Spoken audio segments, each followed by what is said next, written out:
Is that everything for you? Is that where it starts? Is the culture? Is that the foundation of what you believe to be a successful football club? I do, and I had the opportunity to talk to an amazing woman who's, I think, top 20 most powerful people, in the Forbes list, and we were talking about culture, and she said, when I was a young business lady, I used to sit in these meetings and I used to think culture smulcher. She says, now that I'm an older, experienced business lady, I realize that culture is everything. And to me, it validates what I believe, only because in our sport, these are the most talented athletes in the world. And my job is to create an environment and a culture to where they're maximizing their best selves and they're playing from a place of positivity, belief, confidence. And a lot of times I feel like in coaching, we get in the way when we want to do things our way, right? And when players are given the space to express themselves, that's when you're going to get the best performances from each individual player. So again, I think that has to be the foundation of everything. Obviously, you have to tweak things and do some things, but it's got to come from a place of trust. And the only way you can build trust is through a culture that is transparent. I think for a lot of people that haven't been involved in really any team sport, this concept of culture may be hard to understand. Create a happy environment, make sure everybody's enjoying each other's company, but it's pretty deep. So when you try and change a culture, I mean, where do you start? Well, I think the most important aspect of creating a culture is eliminating the people that don't want to be a part of it. And how do you figure out who those people are? Just by speaking to people? Well, yeah, I think the three things that I live by, the core values I live by, are teamwork, effort, and perseverance, right? If you don't want to be a part of a team, and this is about you, then you don't belong in the culture, right? And the analogy I like to use is like a family, right? When kids are in, you raise a family, your parents, you're creating a culture. You're creating a culture within your household. Is it a positive culture, one where these kids can express themselves? Or do you expect these kids to do what you want, right? And there's a big difference in that. When the kids are allowed to express themselves, because some might like science, some might like art. But if you want an artist to be a scientist, there's going to be a lot of fighting. When you create an environment that is conducive to these kids expressing themselves in their best form, and that's all you want. You want kids that are disciplined, that want to be part of the family. Then everything works. Everything works in tandem. And I think so. A big part of the bigger picture now is a team. It's hard to get 30 guys all on the same page, but it's not hard to find 30 teammates. It's not hard, and that has to be a standard that is a non-negotiable. If this is about you and you want to do things irrespective of the team, it's not going to work, right? The other thing is effort. Got to come in every day and create and give maximum effort. The last thing is perseverance. Got to be willing to overcome some difficult challenges that lie ahead. So teamwork, effort, perseverance, these things are free. You decide as a human being when you wake up that you're willing to give those three things. And so, again, it starts with wanting to be a part of a team. And that is how culture starts. And if the answer is I don't, then you can't be a part of it. If the answer is yes, well, are you willing to give 100% every day? And are you willing to overcome when things don't go your way? And I think those three basic tenets will allow you to create a generic framework. And obviously there's a lot of details that go into that, but those are the non-negotiables. And I think those are the three things that we exhibited last year in the 4 months, right? The team was greater than the sum of its parts. The effort every day in training and what everyone saw in the games was 100%, 105%, 110. And the ability to overcome a change of coaches in the middle of the season and all the different things, not having an ownership, not knowing what their contractual situations were as players, there's a lot of things to overcome. going on the road in the playoffs. And so that became our identity. That's who we were, and that's how you build a culture. Did you expect the culture at Real Salt Lake to thrive as fast as it did? I'm under the impression that a culture takes a while to develop and build, and I'm sure there's still a lot of growth that Real Salt Lake still needs under yourself, but it did seem like they kind of latched on to your style, your coaching leadership pretty quickly. Were you expecting that? To be honest, Tom, I didn't know what to expect. I know what I know, and I don't know what I don't know. So it wasn't like I had expectations. I had time to think about expectations. It was literally on the ground running. We had a game in 2 days. Yeah. So I think from that perspective, it was, and I agree with you. Cultures take time, but I think what you saw is a glimpse into what the culture could be. And what the expectations are moving forward.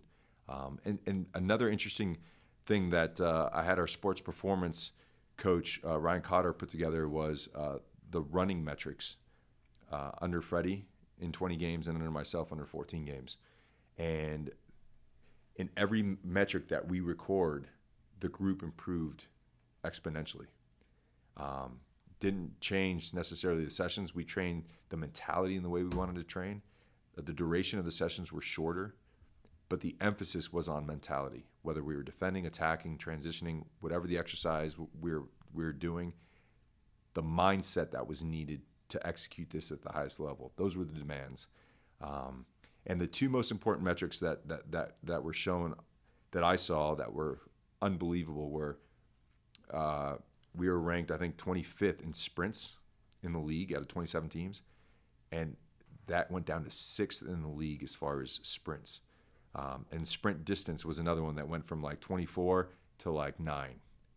And sprinting for me is a mentality, and it's a desire, it's a willingness. And so not changing anything, but the mentality and the way we went about our work was phenomenal.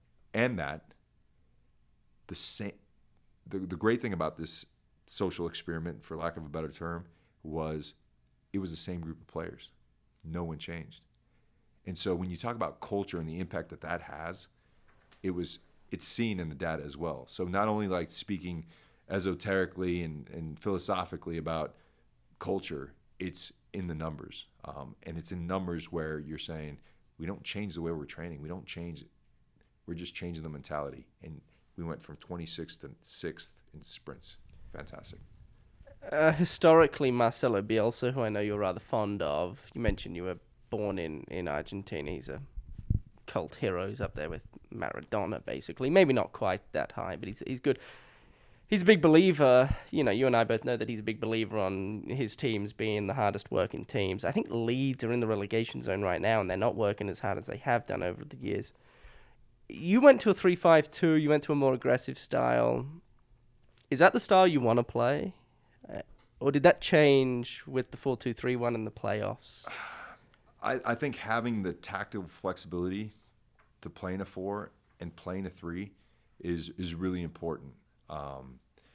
And given where you are in the season, given where you are with players available, given what the opponents are playing, all these different variables will lend themselves to what formation we play. But the mentality never changes. So whilst you're changing formations and maybe personnel, we want to play the same way in a 3-5-2 that we do in a 4-2-3-1. In the 3-5-2, you're more vertically aligned so that you can put pressure on the ball, but you're also exposing yourself a little bit in the back in transition, which we experienced as a group. In the 4, solidified more in the back. At times, you can't always get pressure on the ball because you're covering more the width of the field with the 4 instead of the 3. So you have an extra number that's covering the width. But I think it's critical that as a team, we're flexible enough to be able to change the formation without losing sight of the mentality that we want to play with. It's interesting because, and I hate asking this question. I really hate it. And I've covered Major League Soccer and Real Salt for like 5 years now. I played another sport in another lifetime. that we don't need to go into. But I've traveled on the road and I played in front of pretty big crowds. I don't understand why it's so difficult. I haven't been on a road trip with any Major League Soccer club. I don't understand why it's so hard in Major League Soccer to pick up results on the road. And I don't understand why Real Salt Lake will play at home, and then the next week they'll go on the road, and it's two completely different teams, but the personnel's just about the same. You could keep the exact same 11, but is it more on the home team asserting dominance in Major League Soccer than the away team trying to play the way they want to play? Like, I don't understand. Because the pitch is the same size. There's a bit of extra noise in the background. Everything's the same.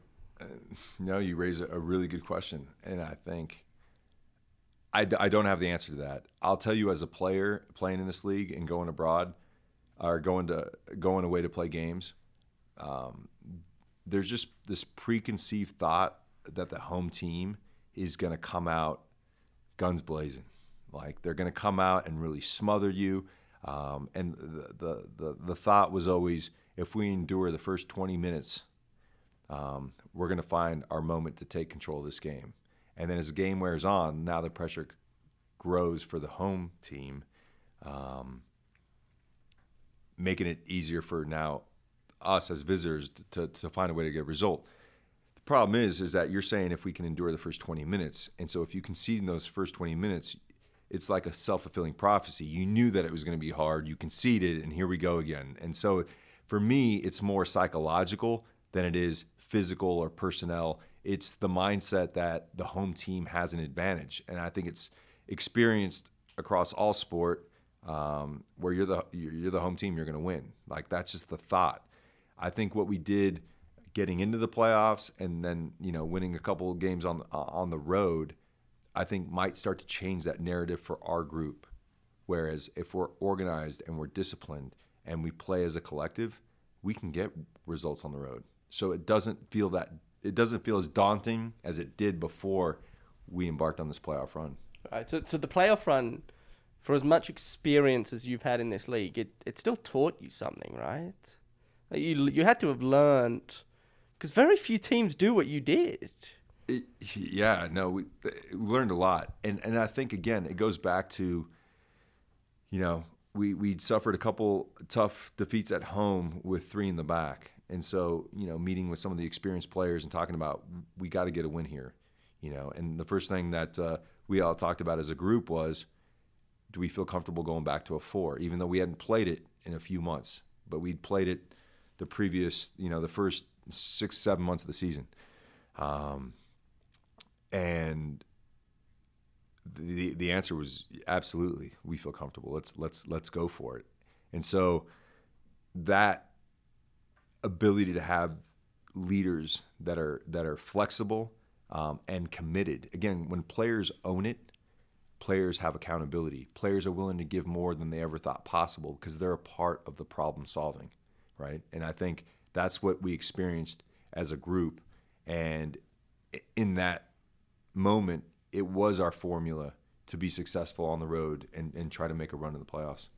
I hope I'm not being too harsh, but I thought last year in 2021 we got a pretty good taste of what that roster could do in the 3-5-2, and it just felt like you couldn't figure out how to defend transition, and part of that, in my opinion anyway, was kind of your own undoing with turning the ball over in areas of the pitch that you should never turn the ball over. But there were other series of plays where you probably should have defended better. Do you believe that can be fixed? Do you believe like there are a couple positions that need to be addressed, and you don't need to go and call anybody out, but do you believe that can be fixed? Absolutely.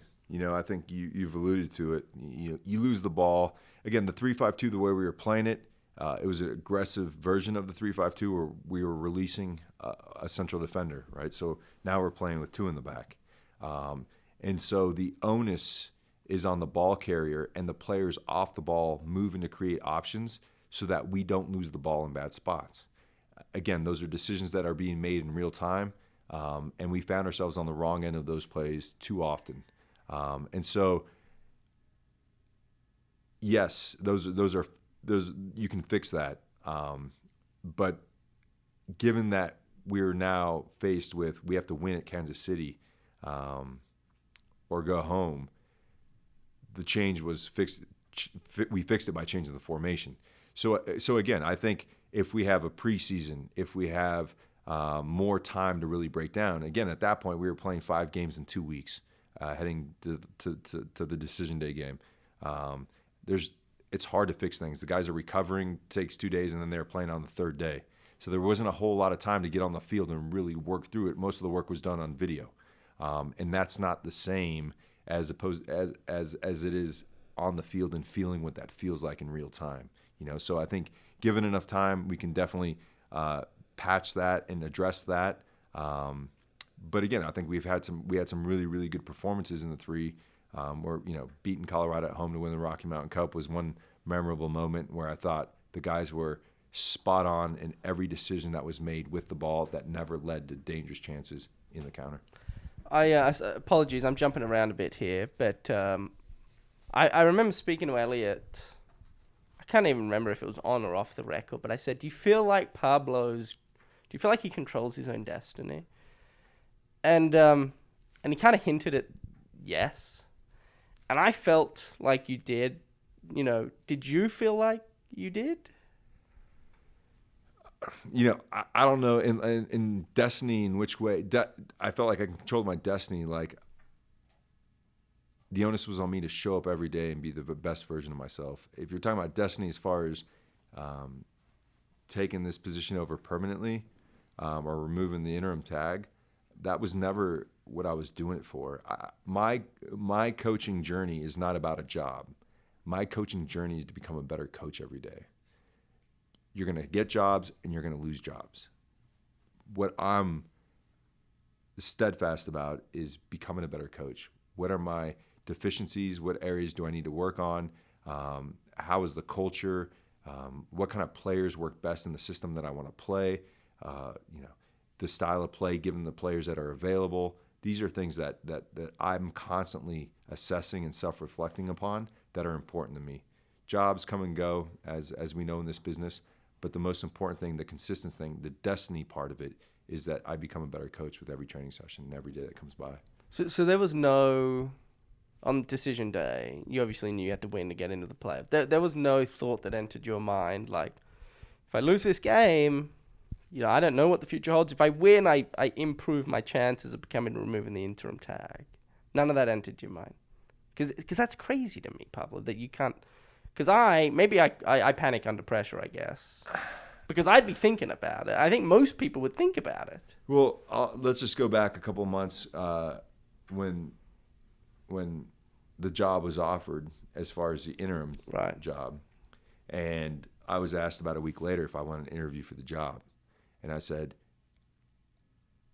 I want to put all of my energy in galvanizing this group to take on the next 4 months and make sure that we're on path to compete for the playoffs. That's where I want to put my energies. If you're asking me to choose between that and interviewing for the job, I'm going to take that. Because that will essentially lead to what we're talking about here, which is interviewing for the job. Right? So, and again, I love to coach. It doesn't matter what title I have. And if it wasn't going to be recognized here, I knew that if I do a good job, there's other opportunities around the world. You know what I'm saying? So again, becoming a better coach is a lifestyle for me. It's not about a job. It's not about, I want to coach for Man United. That's not my goal. My goal is, when everything is said and done, I'll look back on my coaching career and go, man, you've grown tremendously and you're retiring as a very good coach. And that's what I look towards. I don't look towards any particular job that validates whether or not I'm a good coach or not. So I kind of get it, although I've never, like, I'm an outsider looking in, right? You're an insider kind of in there. Why?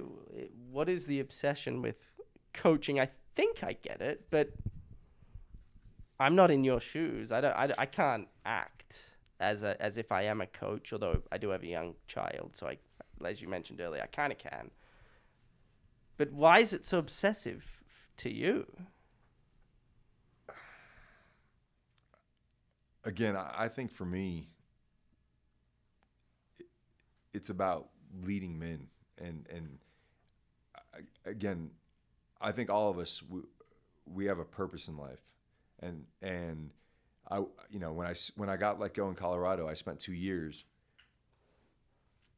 and I didn't get back in the game because I wanted to see if soccer was something that I loved, or if it was something that essentially my father forced me to love. And the answer I came away with after 2 years was, it's both. My father's love for the game was injected into me. And not having soccer in my life for 2 years gave me crazy anxiety. And I was waking up every day with my family, taking my kids to school, going on walks with my wife, working out with my wife. I mean, I was living what people think is the most ideal life. And I was empty and I didn't have a purpose. And so I love managing because, one, it gives me a sense of purpose. And that purpose is bringing a group of people together and aligned in one vision and moving in one direction. And the great thing about managing is it's never perfect. It's never even close to perfect. So every day you're managing personalities. You're fine-tuning your tactics. You're managing staff. You're making big decisions that will affect the whole group. And so you wake up every day, and it's not like, what's my purpose? You're living your purpose. You're in it. You're amongst it. Bullets are flying on the weekends. You get results. You don't get results. And so this is what leads me to become a better coach, become a better person, become a better manager, a mentor. And so I'm not thinking about what my purpose on this planet is. I'm living it.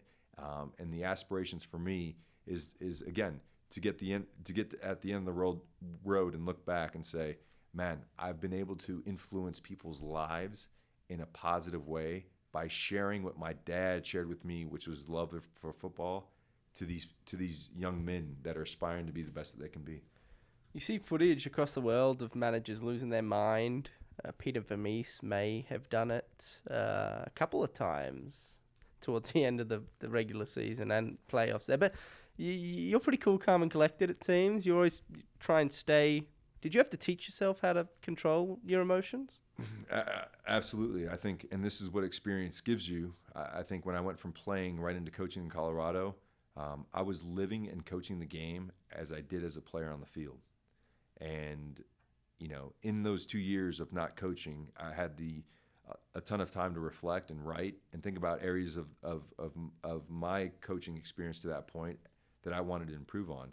One of them was becoming detached from the emotional part of the game, to be able to sit back and look from afar to make the best decisions that the game needed for our group to be either get back into the game or to secure a lead. And you can't do that from a place of passion, because passion always blurs reason, right? And so I think my experience now as the years have gone by have been to be more stoic, because again, when the players on the field look over on the sidelines and they see someone going crazy, what does that say to them? It says he's out of control. It says that he is behaving the way we're feeling, as opposed to looking across and going, everything's calm. We're going to get this. It's not a problem. Stay the course.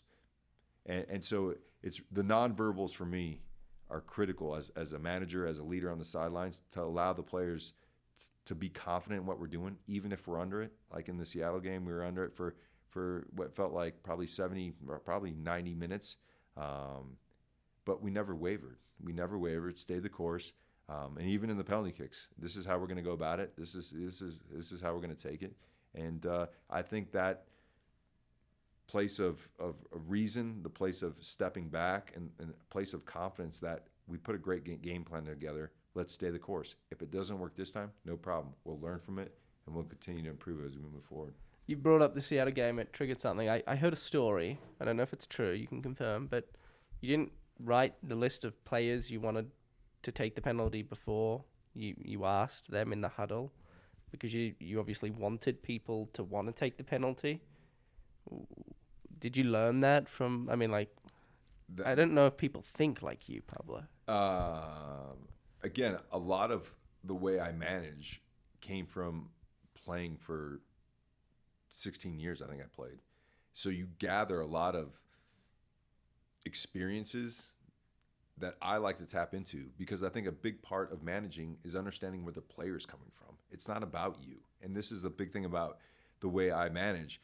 If it's about me, then I'll dictate everything. And I'll tell you what, I'm only going to get 60% from the players, because they're saying, oh, this is about you. As a player, I really enjoyed coaches that allowed us to express ourselves, obviously within a structure, obviously within a culture. But it's a player's game that was created by players, for the players. It'll always be a player's game. And that's why I feel like the players gave what they gave, the sprint metrics, the desire, the never giving up. It's because it's theirs, right? And so going back to the Seattle game in the penalty shootout, I remember a coach asking when we were in the playoffs in Dallas, and he said, Pablo, do you want to take it? Do you want to take a PK? And I said, you can put me wherever you want, because I've already scored it. And he looked at me like I was crazy, and he said, I don't understand. I said, yeah, put me wherever you want in that lineup, because I've already scored my PK. And afterwards, we ended up having a beer and talking about it. And he said, explain to me where you're coming from. I said, I was so confident that I was going to make it that I was telling you to put me wherever you want in that lineup. And so, fast forward to where we were in Seattle, I brought the group in. I said, who's number one? And no one said anything. And then I think it was Aaron. Yeah. He said, Aaron's number one. I said, right. Because Aaron in his mind has already scored it. Yeah. He's already scored it. And so then we went like that. Who's two, who's three, who's four? And then the last one was, who's six? And it was Miriam and Justin both at the same time said, I'll take it. And at that point, I said, between the two of you, figure out who's taking it.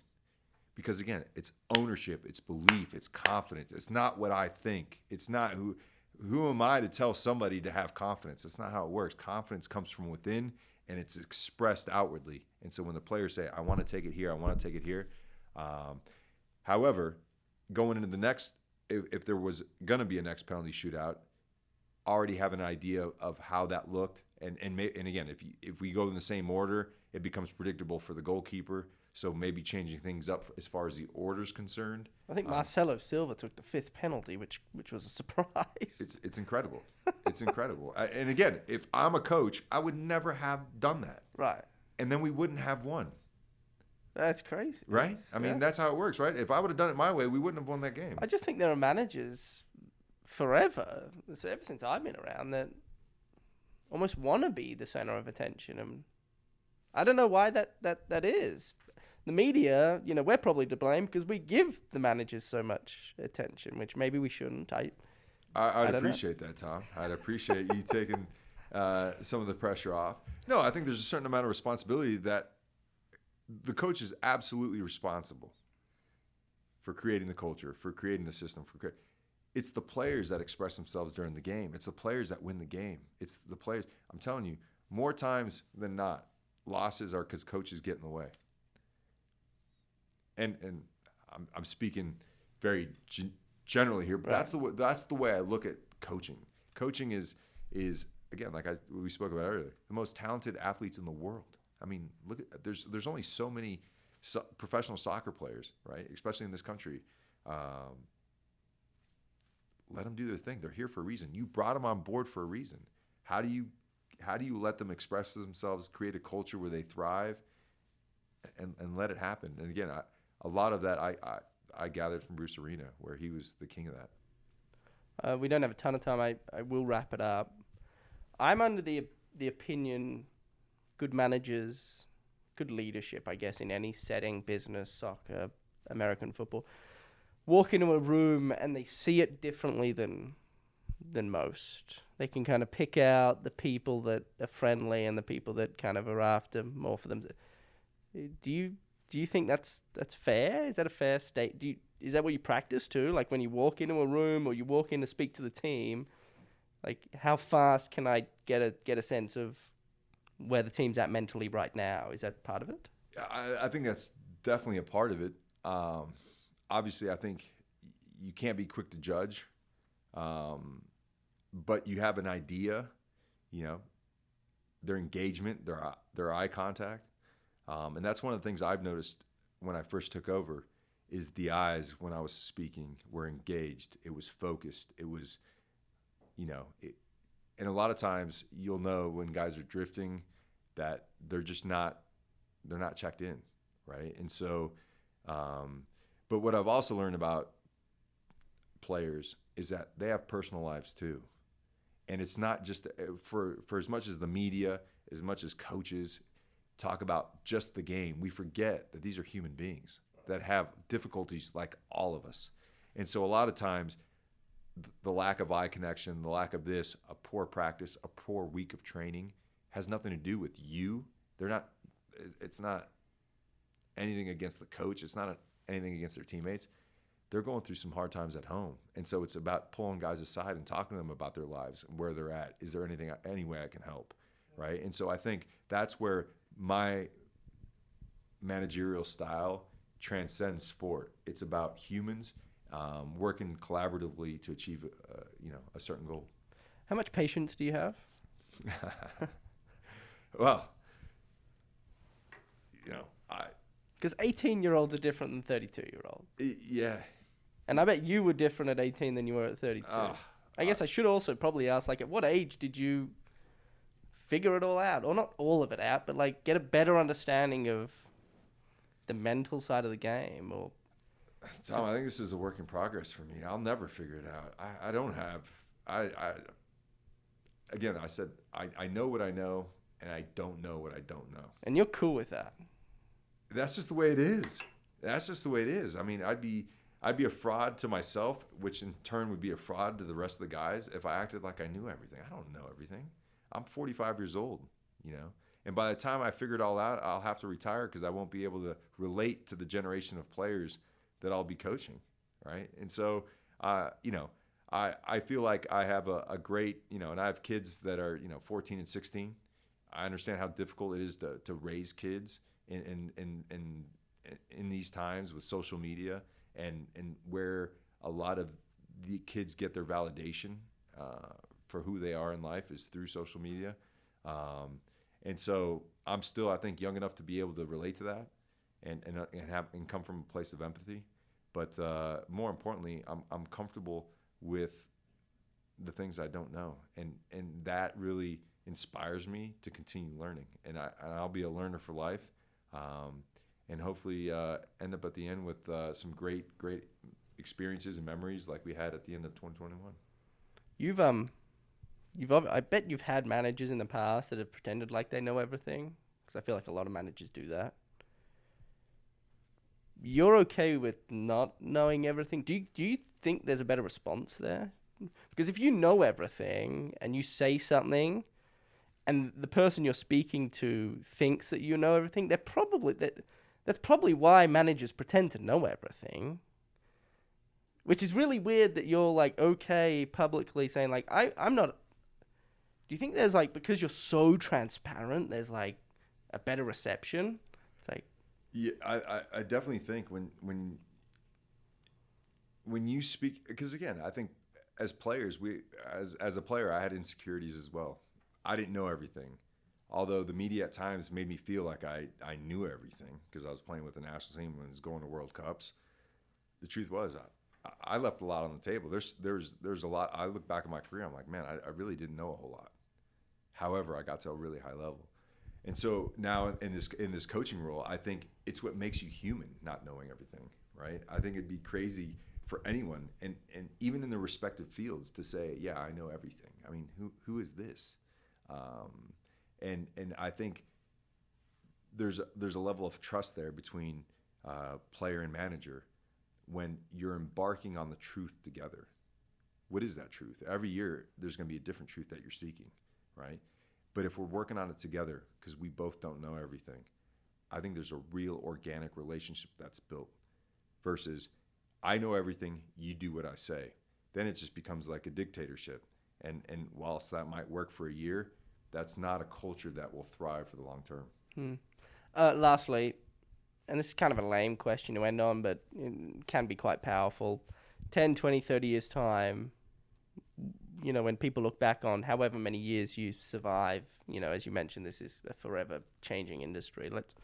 What do you want your legacy to be? What do you want Real Salt Lake fans to remember about the time Pablo Mastroeni was in charge? I think that as a team, as an organization, as a city, as a state, that we were able to experience some of the most memorable moments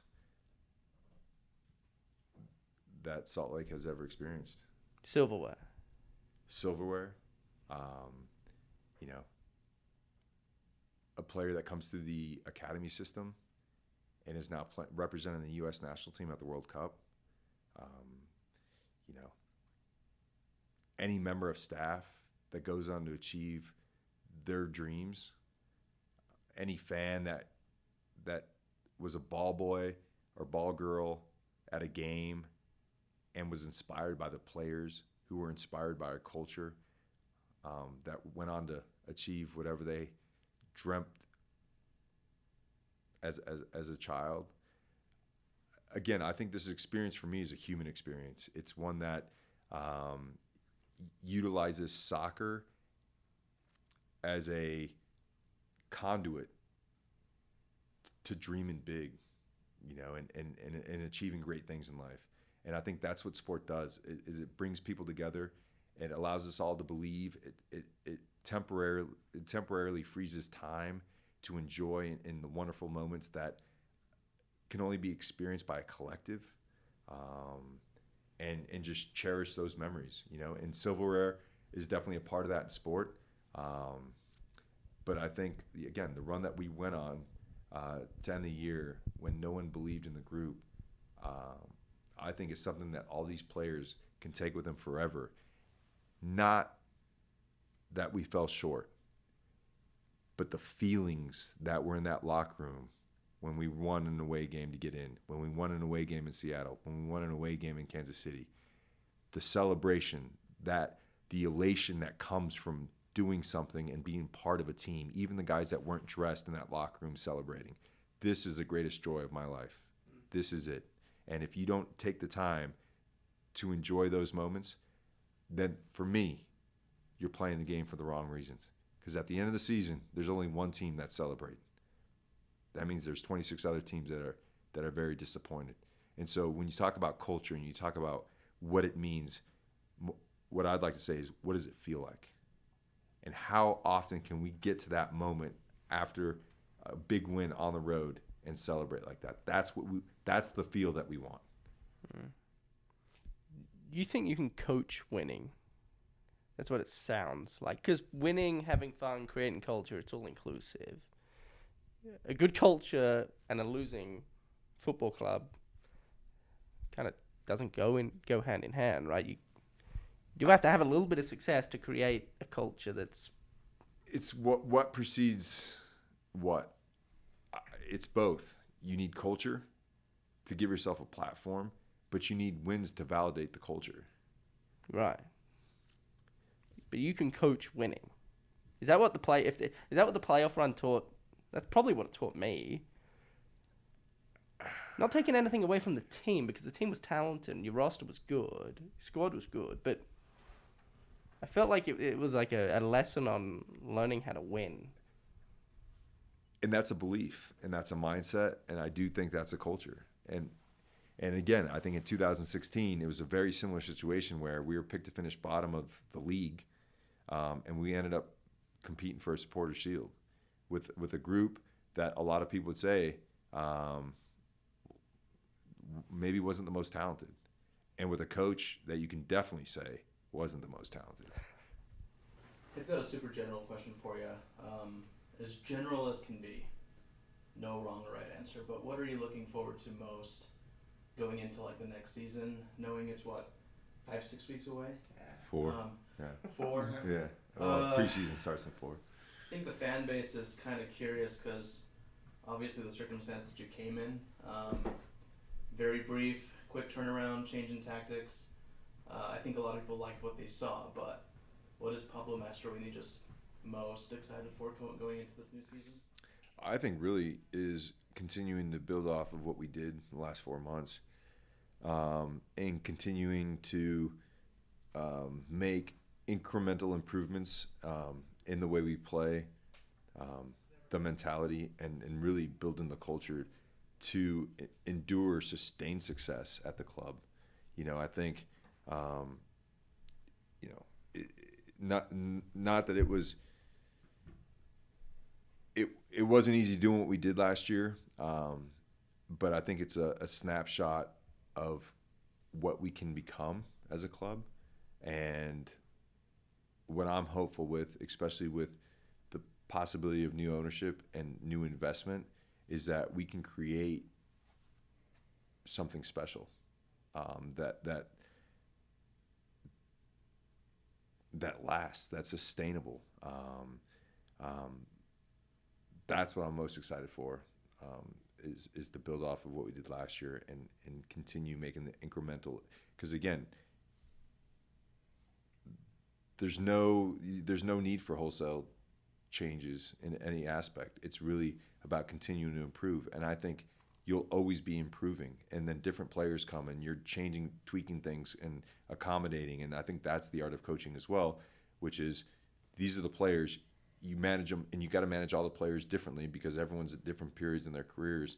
And so I think, as a general question, is to answer your general question in a really specific kind of way, is to continue building on the momentum of last year in a way that gives the club, the fans, and the city the sustained success that it deserves for all the support that they've given everyone at the club.